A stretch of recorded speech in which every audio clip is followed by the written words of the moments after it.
Good morning. I'd like to welcome all of you to the Housing Best Practices session at the Summit. My name is Stacy Tollickson and I'm with Intrax, a J1 sponsor. I've worked with them for 19 years now, and I also worked with the police department and the mayor to start the Wisconsin Dells Community Support Group about 10 years ago. And I think that's important to note. As Abby said yesterday in one of the panels with the employers, if you're just a community support group starting out, some of the information you get might seem a little overwhelming or very complex, kind of where we've gotten with everything. And I just kind of wanted to point out that, like in Wisconsin Dells, we've been working on housing for over 10 years now as a group, as a community group. So this is kind of to tell you where we're at in best practices. And today, to that end, we have two very experienced panelists presenting. We have Dan Bullock, the CFO of Holtz Builders and Hiawatha Housing in Wisconsin Dells, and Maggie Zeman, Manager of International Recruitment for Wilderness Hotel and Golf Resort, also in Wisconsin Dells. And they have a presentation today that we'll walk through, and then we can take any questions at the end if you want to send those through the chat window. And with that, I'm going to turn this over to Dan Bullock. Thank you, Dan. Hi, good morning. Let me get this going here. So good morning. As Stacy indicated, my name is Dan Bullock. I'm the CFO and COO of the Holtz family of companies, which includes Holtz Builders and Hiawatha Residence Hall. I'm presenting today with Maggie Zeman, who's the International Recruiting Manager for the Wilderness Resorts. The first couple slides here, just to do a little housekeeping. We'll move a little bit fast today because we do have a limited time so that we can allow as much time as possible for questions. If you don't get your question in and you have additional questions for me, the last slide on the presentation will have my contact information. So anyway, the first couple slides here are the agenda. We're going to talk a little bit about best practices for housing for the Bridge USA Summer Work Travel Program. What we consider best practices. There are many possible solutions, as you probably know, but we'll talk about the one that we have here that works. And then spending a little bit of time on housing providers and talking about preparedness and adaptation. So those are the agenda for today. I always like to start with this slide, a rising tide lifts all boats. When you talk about this program, it's a community program. When you talk about how this program is successful, it's a community effort. Stacy just referred to that. A successful Bridge USA Summer Work Travel Program must provide all students with safe, adequate, and affordable housing. And that ends up benefiting the entire community, which I'll get into here in a minute.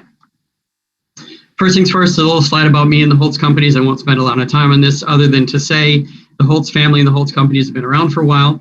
The first business that is still operating today, the Holtz Family Farm, started in the late 1800s, so we've been around. The Holtz Builders has been in business or was founded in 1977, so a little over 40 years. Anyway, operating principles for us are honesty, transparency, and integrity. We just try to make decisions on what's right, maybe not what's easy or popular, and we pride ourselves on building relationships through trust and mutual respect. So a little bit about our organizations. Why am I here? How am I qualified to talk to you today? Let's talk a little bit about that. Between Lake Delta, Wisconsin and Sevierville, Tennessee, there are a total of 12 dormitory-style employee housing buildings built for the Bridge USA Summer Work Travel Program. Holtz Builders has built all of them. Hiawatha Residence Hall is one example. That is 6 dormitory buildings and 1 common building here in Lake Delton. There's about 444 individual units with 1,421 beds. That campus is owned and operated as part of the Holtz families of companies. We have also built 4 dormitory-style buildings for the Wilderness Resorts, 2 here in Lake Delton and Wisconsin Dells, 2 in Sevierville, Tennessee. Those 2 buildings are house about 540 people per building or per group. And they are owned and operated by the Wilderness Resorts. We just completed a project for Noah's Ark Water Park here in Wisconsin Dells. It is a dormitory style building that holds about 400 students. They also did a separate building that is a commissary building. It's kind of a new idea. It holds a cafeteria style food service and light retail, which will benefit the students and the community. It's also a safety thing because then the students aren't riding their bikes, to Walmart, for example, to get toilet paper or toothpaste or other things like that. And then we've also built a building for the Kalahari Resort here in Wisconsin Dells, a dormitory building holding about 208 students, owned and operated by Kalahari. So that's about over 3,100 beds, over about 873 units in total. So these projects were specifically designed and specifically used for this program. So that's the experience we bring to the table. I'll talk a little bit about Hiawatha Residence Hall. That's the one I know best. And you've heard a lot of people talk about this citizen ambassadors. Kevin mentioned it yesterday in his presentation. I think Brenda mentioned it again, and you've heard it many times yesterday, and you'll probably hear it more today, that we embrace the role of being the #1 home away from home employee housing for J1 students, for the summer work travel students. And this is bold and in red for a reason. We treat our guests the way we would want our family to be treated in a similar situation. When we talk about a community solution like this, that's very important because we continue to talk about this is an experience. It's about work, it's about travel, but it's about an experience, a positive experience. So our measuring stick is always, gosh, if it was my relative, my son, my daughter, 3,000, 3,500 miles away, would I be happy with the experience they are being given and the treatment that they are being given? Anyway, HRH is a dormitory style campus. You can see the photo in the middle there. Owned and operated, as I said, by the Holtz family of companies, 6 dormitory style buildings. Each building has a common kitchen, a common gathering space, and in the 2 newer buildings, 5 and 6, individual laundry in the buildings. One common area building is on the campus also that holds a large common area, a patio, administrative offices, and then laundry services for the first 4 buildings. I will say that the resident area of the campus is gated. There is only one entry in and out. The administrative building is available for guests and others, and that's available to the public. So before we start talking about this solution and how it came about and why it works, a little bit of numbers. So Lake Delton, Wisconsin Dells is an area comprised of a little less than 20 square miles, just under 5,500 permanent residents, and we host about 4 million visitors annually.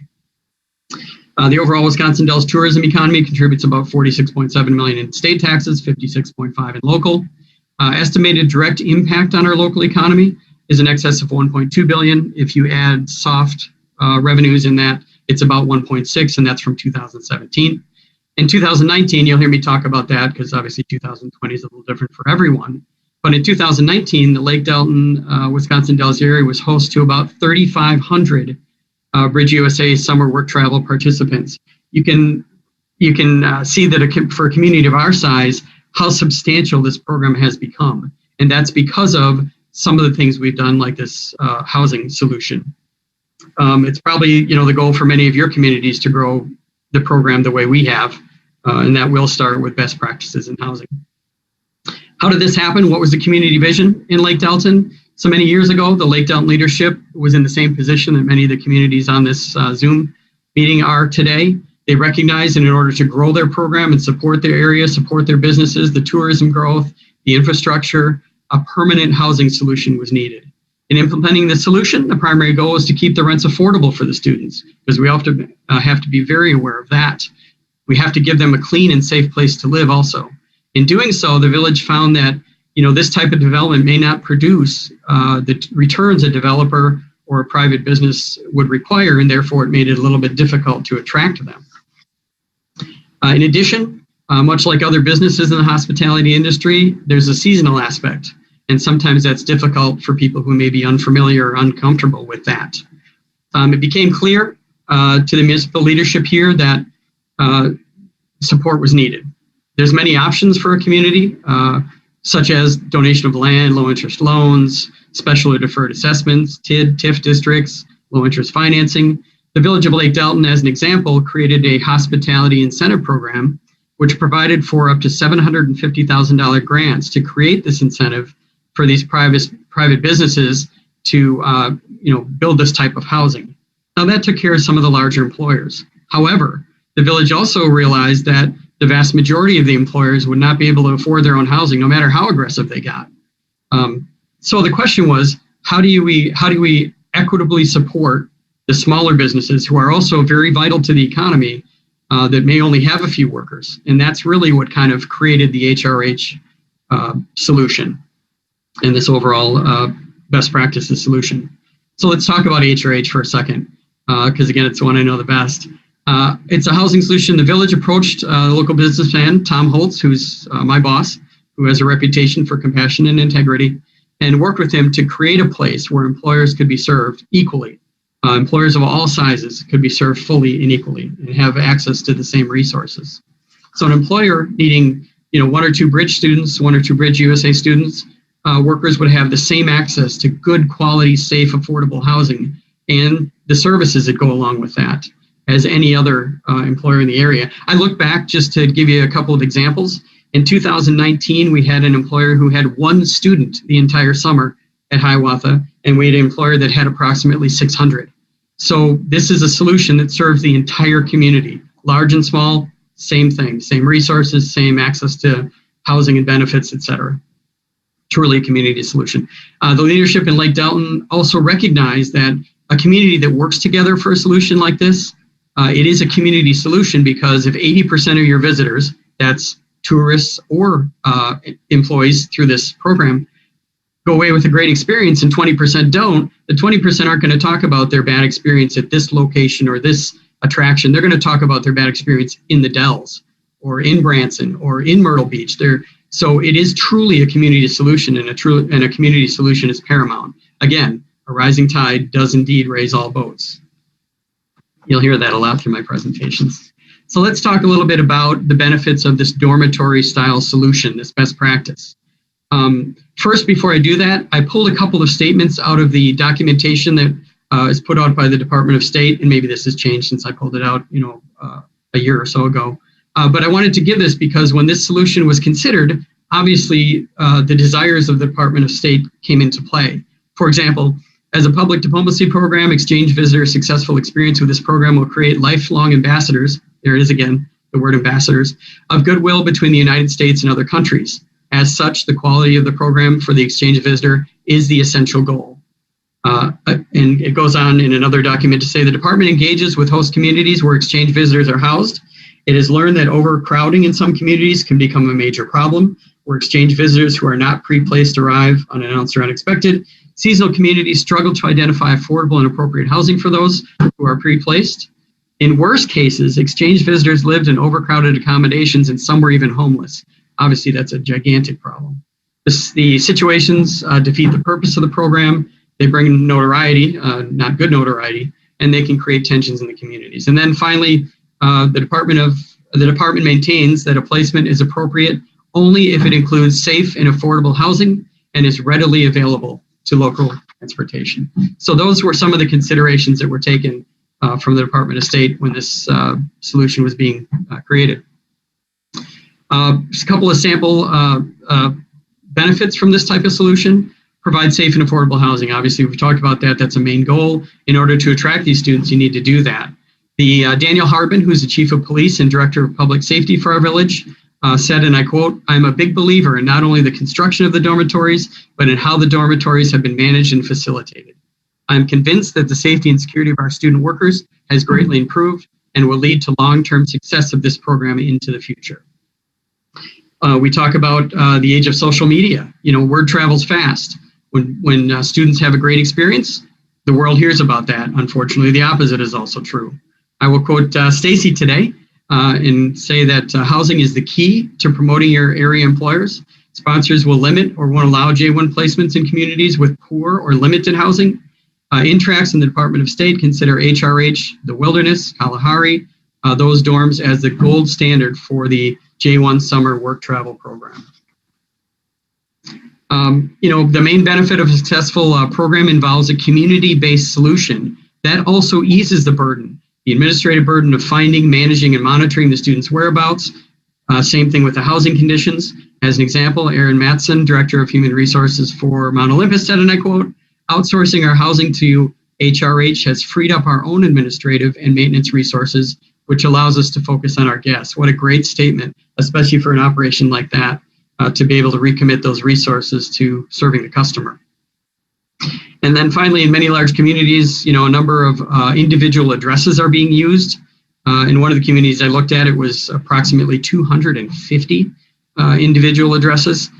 Developing housing can accommodate most or all of these students in a single place, will free up the current housing that's being used for other uses.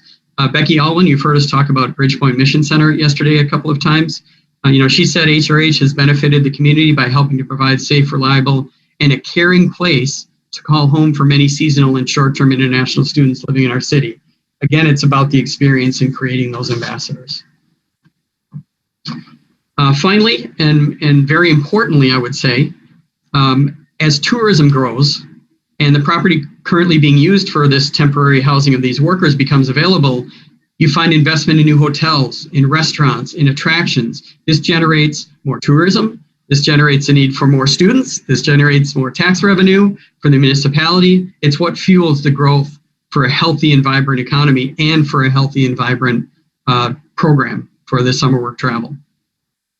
Let me talk briefly about a couple of the features of this sort of a solution. First, you can see the photo there.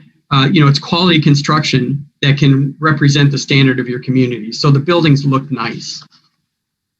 There are spacious rooms, a couple of photos here, that include a private bathroom, a shower, a sink, a study desk with chairs, individual floor standing lockers that are large enough to hold whatever the students bring with them, a refrigerator, a microwave, and a separate heating and cooling unit in each room. There are common kitchens, as I mentioned, in each building. No heating elements are allowed in the individual rooms for safety and fire reasons. But anyway, there's also community gathering space in each building with a large television, couches. They're usually adjacent to the kitchen, so there's a nice flow for people to visit with each other. Typically, there are no TVs in the individual rooms. Internet service, of course, is huge because the students mostly stream. Community laundry, something we tried in 2019 for the first time, was to create a one-time fee where it was a $25 fee and the laundry was open to the students. And we found that the laundry resources that weren't being used very often, all of a sudden were being used 24/7. So that's been a good solution for us, and it's encouraged the students to use those resources that are available to them and do laundry. So the big question, can a solution like this work in my community? The answer is, of course, absolutely yes. Economies that are based in the hospitality industry, everyone knows this, face a continuous need for workers, especially the seasonal ones. In recent years, these positions have been very hard to fill, at least in our economy or in our area. Many of your hospitality-based economies rely heavily on this work travel program to staff these positions. The ability to attract these students from around the world is going to be contingent on having that clean, safe, and affordable housing that's part of that overall experience that creates those ambassadors. Dormitory-style housing works. It's a proven solution. It's easy for municipalities and communities to implement with limited involvement. It can allow for an aggressive turnaround time on planning, design, and construction. This solution is similar to what we operate in the Dells area, as I mentioned, with HRH.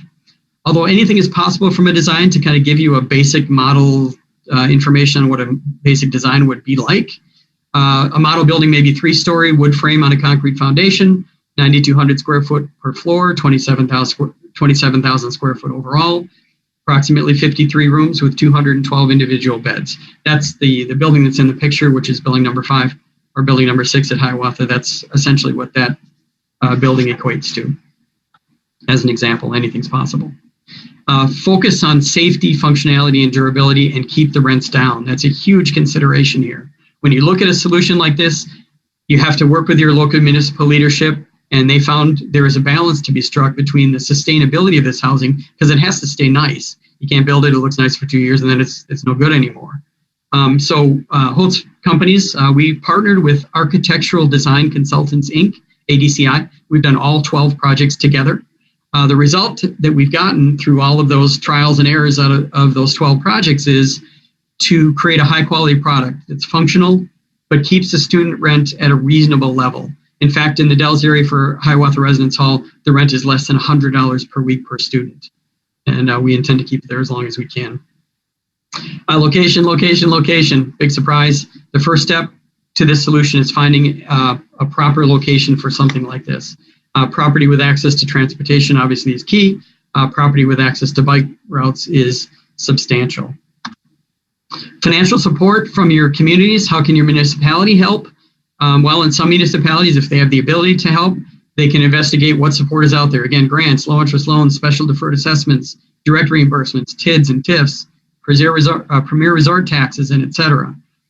There's also the need for amendments, waivers, and variances. We heard Diana from Virginia Beach yesterday talk about the waiver that was created there for the 8 individuals per dwelling. Well, some of that is required. Examples would be reduction of required parking spaces with a solution like this because the students don't bring vehicles, they ride bikes. And again, I talked about the example Diana brought up yesterday with allowing for those variances in the number of people per unit. And to close here before I turn it over to Maggie to just talk about your community. What kind of community support is needed? Well, employers, that's huge. Contract for a certain number of beds in these facilities. How housing gets paid for can be very flexible. The student, the employer, a combination, anything's possible there. Sponsor organizations, stand fast on safe and affordable housing. Stand fast on that requirement. Communicate the dormitory style housing when it's available to all of your employers. And finally, the Holtz companies. Lots of communities are wondering, how does this happen? How can we get this started? One of the questions that came up early before the presentations was, what's being done to communicate the solution? I can tell you I've made 5 or 6 individual trips myself to other communities to present this solution to municipal representatives, community representatives, employers, sponsors, et cetera. The Holtz companies, we're looking for opportunities to build, to partner, to franchise, whatever your community needs. So again, my contact information will follow later. If you have questions, I'm very happy to take those or address them individually with you at another time. So thank you. I will turn this over now to Maggie. So Maggie.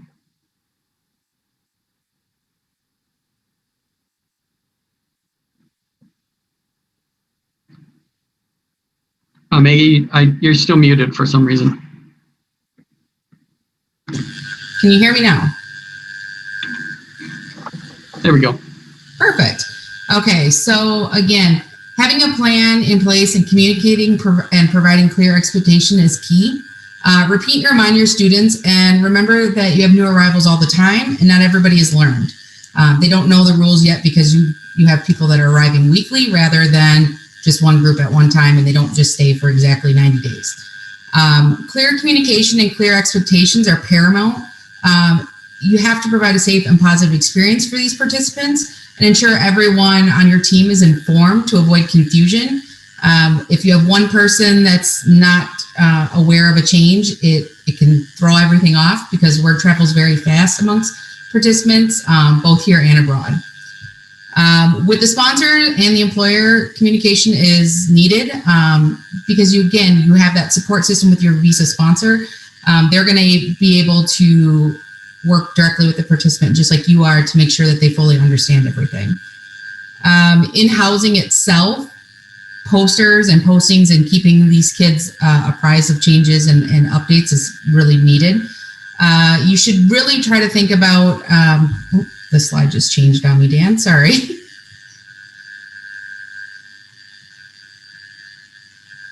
Perfect. It's really important that you're using your space wisely, common area space, entrance areas, places, or a designated area that you can use to make sure that the students know or the occupants know exactly where to look for anything that's going to be updated. Be mindful of cultural diversity here in Wisconsin Dells. Every year we have more than 25 countries represented. So you have to really make sure that you are being aware of this things, and you'll learn. Some employers have been doing this for a long time. Some are new to it. You kind of learn what works and what doesn't work, and you'll kind of just absorb that information as you go. I don't really say it's anything intentional. You're not going to do anything wrong on purpose. And you're going to learn from it. So understand that not every single thing will go perfect, but you're able to kind of jump back from that. So also one of the things here is being able to schedule and host your social events or cultural events for the participants is really awesome because, as Dan mentioned previously, they don't have to be going long distances to get to places if they have the ability to do everything right where they're living and working. Some of the things that you have to really understand is safety protocols. Local law enforcement and fire safety are involved in policy development and onboarding with these students. Fire drills should be performed monthly, if not bi-weekly at a minimum. And make sure that your occupants and participants have learned about fire drills. For us, we do that right in their onboarding orientation to make sure they fully get it. It seems like a common thing here for us in the United States, but it's not well known in every single country. Everybody does it slightly different. And we've learned that showing the videos and orientation is huge. It's a huge benefit because they really don't know anything about it. And then making sure that you're performing those drills is keeping these participants on their toes and making sure that they do know what to do in the event of an actual emergency. Bikes are the most common form of transportation for J1 participants.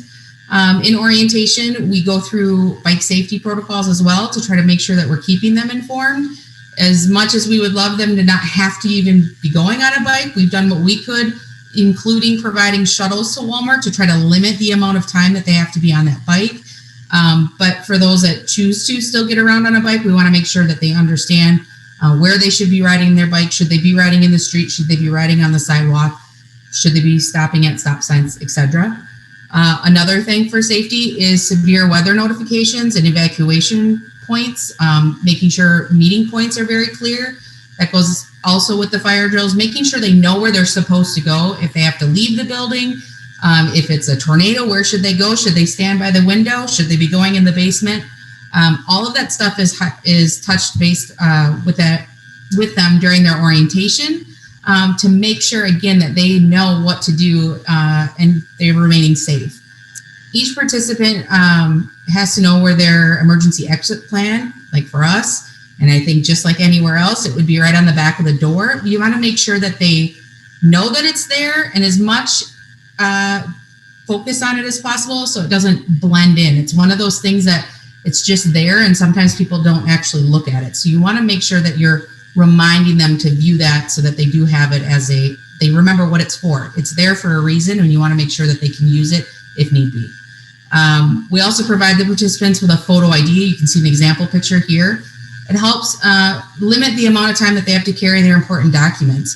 It keeps, if there's an emergency, if something were to happen and local law enforcement or fire were to have to approach a student, they have the emergency exit or emergency contact number. They're going to know who to call. That number is going to come directly to us, and I'm going to get involved, or someone on my team is going to get involved, so that we can make sure that sponsors involved, and that way that the family can be notified if there is an emergency where the participant isn't able to communicate.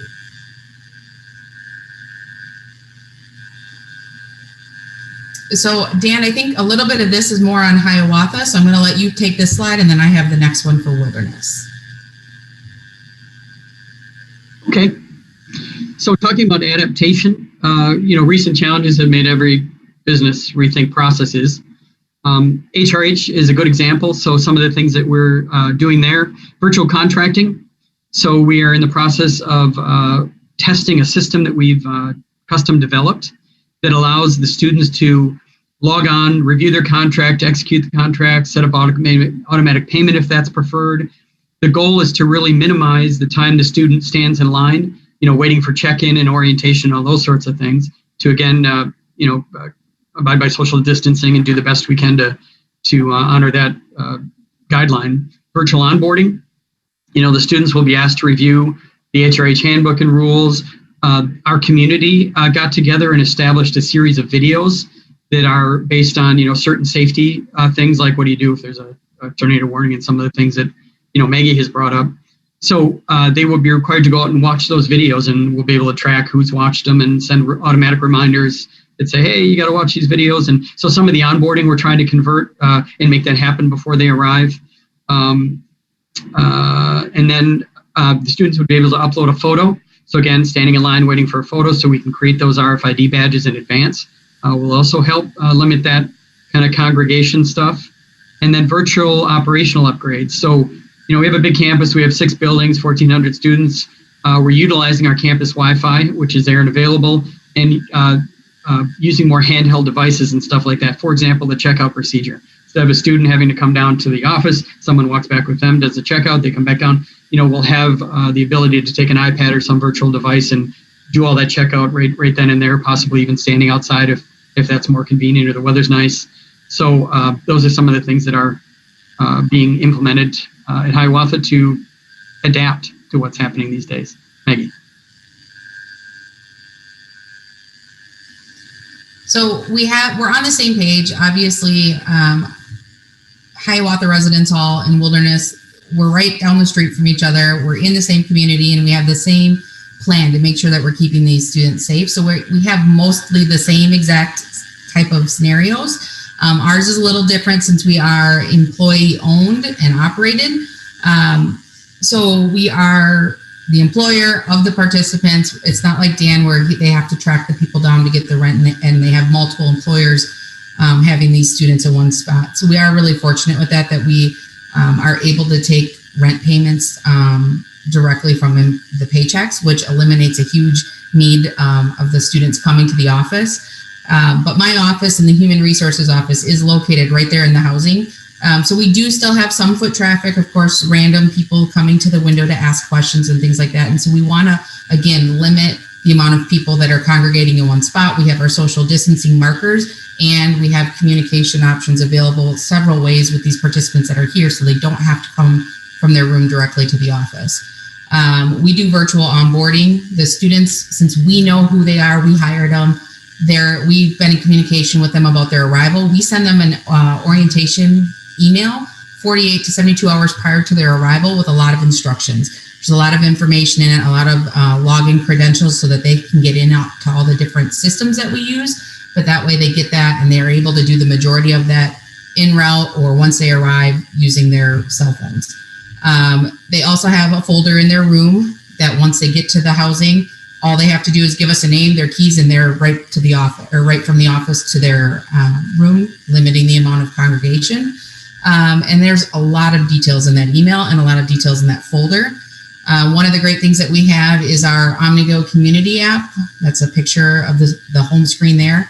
It's downloaded when they arrive. They have those instructions in that email and in their folder.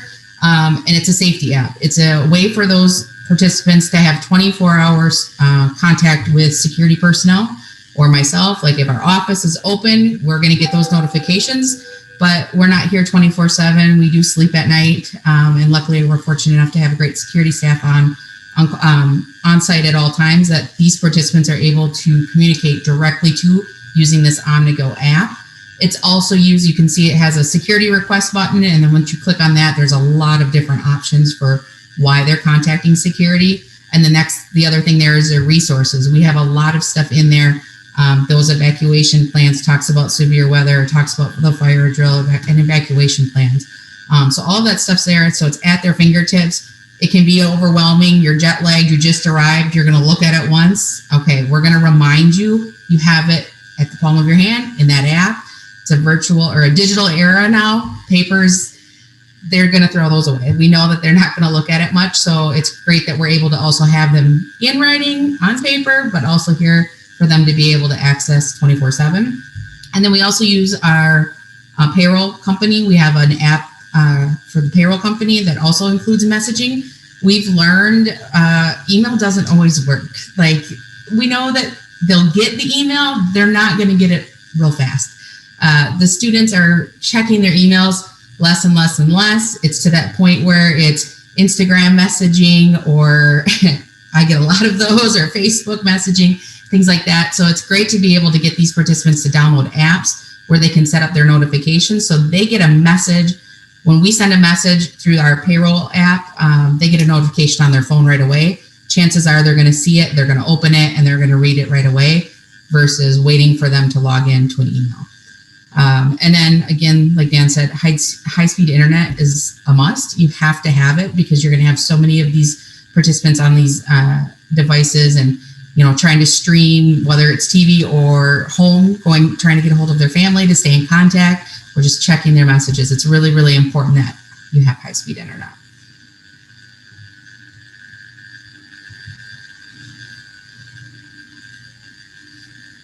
Okay.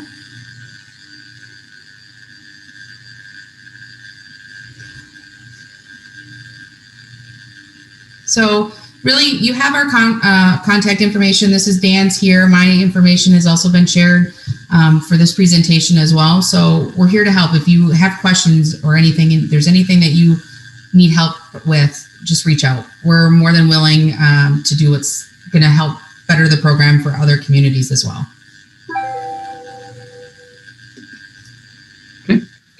And the summit organizers will be putting all of the PowerPoints into probably a PDF and then linking out to all of the registered attendees.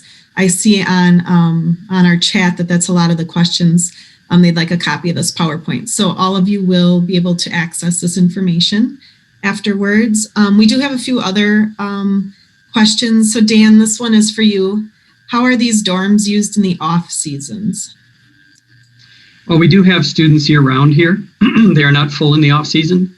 So oftentimes in the off season, a few of the buildings will be shut down, minimized heat, minimized electricity, control expenses. And then the students will be placed in the buildings that are still operating for the off season. Right now, today, I think, I'm probably not going to get this right, but I think we have 150-ish, 120, 150, somewhere in there.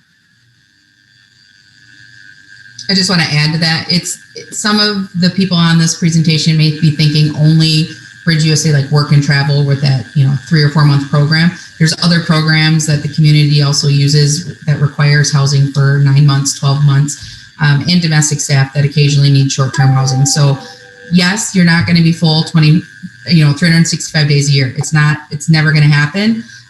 But you're able to offer what you can to people that need it. And it's not here to make a lot of money. You're not here doing that. You're here to help this program and make sure that these participants have safe and affordable housing, and it's going to just build your program. Great point. And then we had some questions about, let's see here. Someone commented that a big issue is lack of kitchen facilities. So they end up using microwaves or hot plates. So they love the idea of the kitchen space in these dorms. So I think that's a great comment. I also know it can, each city or village, it could depend on your zoning regulations, whether seasonal housing would have to include kitchen facilities or not. So that's another place to look, just besides sponsors screening it, as cities themselves can also put ordinances in place. Someone asked what they do if they do see students living conditions that don't seem acceptable, like overcrowded or overcharged. For that one, I would respond that the first place to stop is always to have the student go to their sponsor. That should always be the very first step in dealing with that. Then someone else asked if there's any available spaces to rent inside the community. I think they mean inside the community building. So, for Bridge, yeah, there are a couple of administrative offices that are available for rent, single person type offices, but the majority of the space is used to serve the students. Community gathering space. There's pool tables, a big TV. I think there's foosball or ping pong over there. There's a patio with a couple of grills, so that we're trying to provide the highest benefit to the students, but we do have some administrative space. Mm-hmm. And that's used by some of the sponsor organizations, so that the onboarding process is simpler and the communication's better. You're right there. You can just kind of yell across the hall if you need to. So yeah.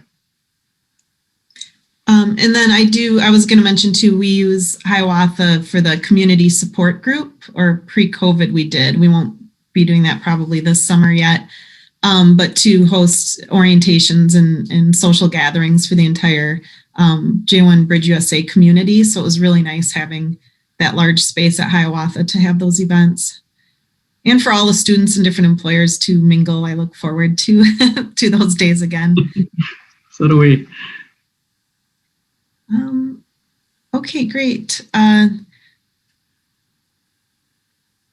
Sorry, there's some new chats coming in. Someone that also has housing in like a large housing complex said they have also allowed several missionary groups to stay at the housing. They've provided a lot of support.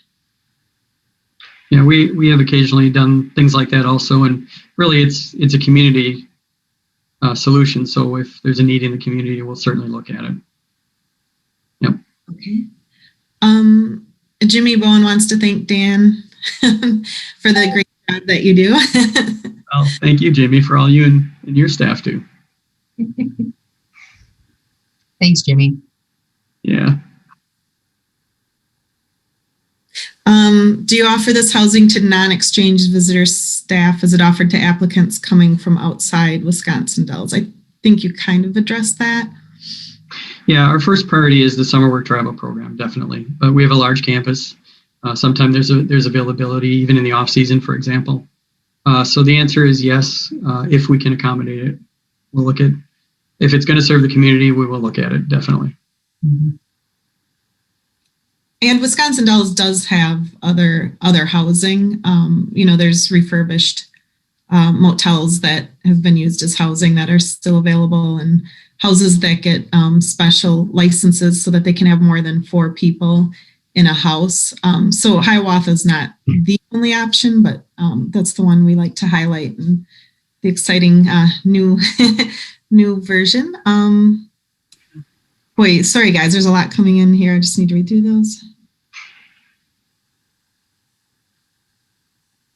There's some questions about parking, enough parking for local employees if J1s are not coming.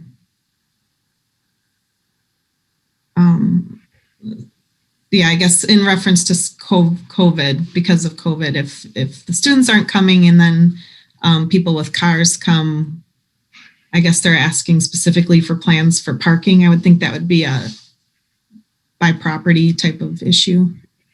Yeah, I can answer that a little bit because we did have some of that. This past summer we had American citizens in the dormitories because we needed workers in the area. So it was unusual because that's not typical, I guess. But we did address the parking. We just had to really kind of work with the individuals and work with the community to make sure that we could accommodate the parking we needed to, because there were a lot more vehicles. I mean, normally when you walk over there with 1,400 people, there's, 10 vehicles maybe, kind of a thing. This summer there were more. So we just did the best we could to make sure we were being responsible with it, but work with the individual residents in the community to solve that issue. Yeah. And my situation's a little different than Dan, since we also had people that were here that had migrated from down south with vehicles, but we're located on site, part of the resort, which means we have a ton of parking since everybody that's coming is, the majority of them are driving to get here. So we were able to also utilize overflow parking lot areas for those people. I have to throw a shout out to Mary, our general manager over there, because she is so good at handling situations and issues and just really running a really great operation that creates that great experience. So Mary and her staff, I have to thank them for that. And it's a pretty good staff over there. I think in 2019 we peaked out at just over 20 employees. So it's a sizable operation. But thank you to the HRH staff and Mary. Okay, and with that, also Jimmy's saying refer people to the Village Municipal Code for housing requirements, Chapter 38. Maybe we could add the village and the city of Wisconsin Dells there. They both have pretty comprehensive housing codes, so that's something that municipal leaders that are here today watching this might be interested in. And I think it's important to point out again that this solution is really built to serve the summer work travel and other exchange visitor or visa program representatives. It's not to rent apartments to people. There's other places for that. There's other housing for that. So we need to make sure we stay focused on what it's really there for. Yeah. Okay. Well, great. Well, thank you so much for your time today, both of you. I think from the comments, it looks like a lot of people are excited to, take your information and see what in their communities. So thank you so much. And like I said, we will get links to this information out to all of the attendees. And then Dan and Maggie are both very open to talking with anyone afterwards about any of your questions. Absolutely. Maggie, thank you. Great job. Stacy, thank you. Abigail, thank you. With that, we can break for lunch. Please be back at 1 p.m. Eastern time for the afternoon coffee tea. So your beverage of choice this afternoon. We'll have a networking session. And then at 2 p.m. Eastern time is the advocacy update from the Alliance for International Exchange. So just plug there for our next couple of sessions. Excellent. Hi, Mike. Thanks for the note. Thank you. Okay.